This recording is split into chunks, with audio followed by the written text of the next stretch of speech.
કચ્છના અબડાસાના ધારાસભ્ય પ્રદ્યુમનસિંહ જાડેજાએ રાજીનામું આપતા ખાલી પડેલી બેઠક પર હાલ પેટા ચૂંટણી યોજાઈ રહી છે। કોંગ્રેસ છોડીને ભાજપમાં આવેલ પ્રદ્યુમનસિંહ જાડેજા હવે ભાજપના ઉમેદવાર તરીકે ચૂંટણી લડી રહ્યા છે, પરંતુ અબડાસાના પ્રદ્યુમનસિંહને લોકોમાં લઈ કેવો પ્રતિભાવ છે અને તેમની કેવી સમસ્યાઓ છે તે જાણવાનો અમે પ્રયાસ કર્યો।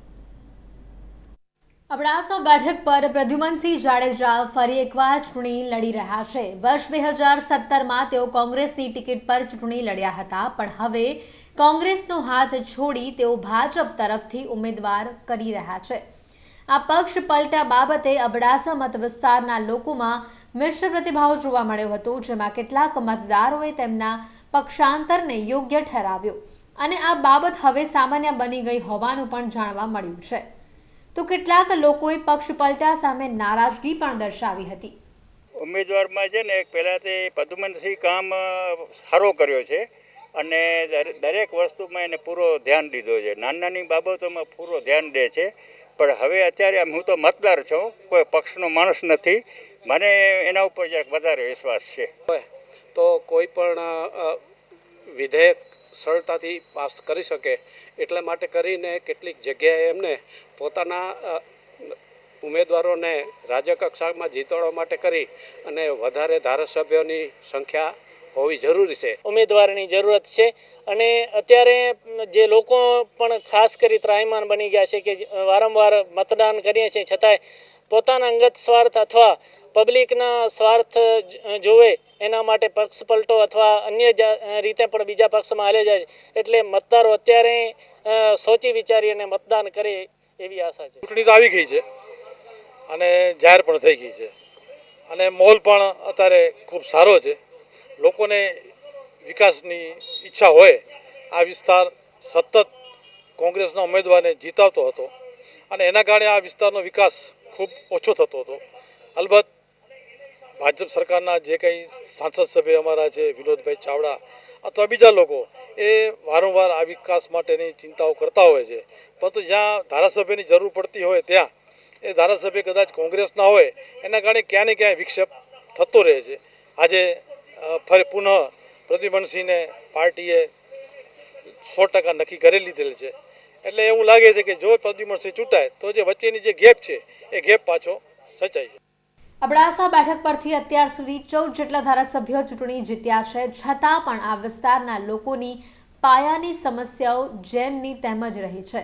અબડાસા વિસ્તારમાં આરોગ્યની સેવાઓ ખાડે ગઈ છે। 108ની સુવિધા પણ આ વિસ્તારમાં નથી અને જેના કારણે અંતરિયાળ ગામોમાં આરોગ્યની સેવા માટે દૂર દૂર જવા લોકોને ખાનગી વાહનોનો સહારો લેવો પડે છે। તેમાંય હાલ કોરોનાની મહામારી વચ્ચે આરોગ્યને લઈને લોકો ચિંતામાં છે। અબડાસા વિસ્તારમાં શિક્ષણની પણ કંઈક એવી જ હાલત છે। વેપારીઓને પણ અનેક અસુવિધાઓનો સામનો કરવો પડી રહ્યો છે। ખાસ કરીને વેપારીઓની જૂની માંગ છે કે નખત્રાણા વિસ્તારમાં એપીએમસી બને। આ બાબતે અનેક વાયદા અને વચનો અપાયા છે, પણ સમસ્યાનો ઉકેલ ન આવતા વેપારીઓ અને ખેડૂતો પરેશાન છે। સાથે જ અબડાસા મત વિસ્તારમાં મિની બારડોલી ગણાતા નખત્રાણા વિસ્તારમાં ટ્રાફિકની સમસ્યા છે। નખત્રાણાનો એક પ્રશ્ન રહ્યો છે, કેમ કે નખત્રાણા તાલુકો એક ખેડૂત વર્ગ છે અને 70% અહીંયા ખેતી કરતા લોકો છે, એટલે પ્રથમ તો બધાનો મુદ્દો એક જ છે કે અહીં તો એપીએમસી પ્રથમ બનવી જોઈએ। કોઈ પણ પક્ષનો સ્થાનિક ઉમેદવાર હોય, પ્રથમ એપીએમસીનો પ્રશ્ન સોલ્વ થવું જોઈએ એવું સ્થાનિક ઈચ્છે છે।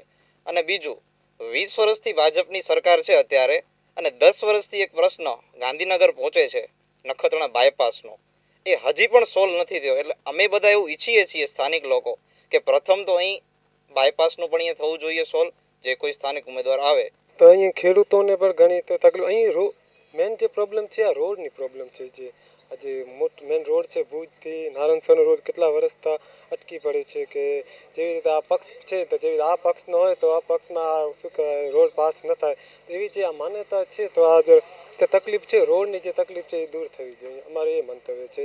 અને કિસાનો તો અહીં જે ખેતીવાડીમાં જે બધા છે તો ખેતીવાડીમાં થોડી તકલીફ તો છે જ અહીં। ત્યારે કોરોનાના સમયની અંદર જો કે દરેક સમસ્યાઓની સાથે શિક્ષણની પણ સમસ્યા ખરેખર ખૂબ જ મોટી સમસ્યા છે અને બાળકોને અહીંયા ખાસ અમારા ગામની જો વાત કરીએ તો બાળકો માટે એસટી બસની સમસ્યા પણ ખરેખર મોટી છે। આજુબાજુના ગામોમાંથી 7-8 ગામોમાંથી અત્યારે અહીં બાળકો ભણવા આવે છે, તો હાલ અમારા MLA રાજીનામું આપેલ છે, તો રજૂઆત પણ ક્યાં કરવી એ પણ એક સમસ્યા છે.